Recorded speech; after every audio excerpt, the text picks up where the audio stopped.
आई भैया आप लोगन के बीच में एगो गीत हम गावे चलतनी। एकदम भोजपुरी खाटी भोजपुरी गीत ह। इ माटी से हमनी के जुड़ल गीत बा।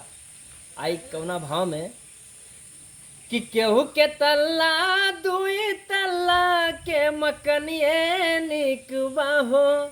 हई मकनिए निक बा सखिया रे। आ सखी हमरा कोसे के पलनिए निक बा। आ सखिया रे। आ सखी हमरा कोसे के पलनिए निक बा। आ ट्यूब लाइट कूलर सबके कोठरिया हमरा के भावेला पूरबी बयरिया। हमरा के भावेला पूरबी बयरिया। केहू के हीरा सोना चानी के झुलनिए निक बा हो।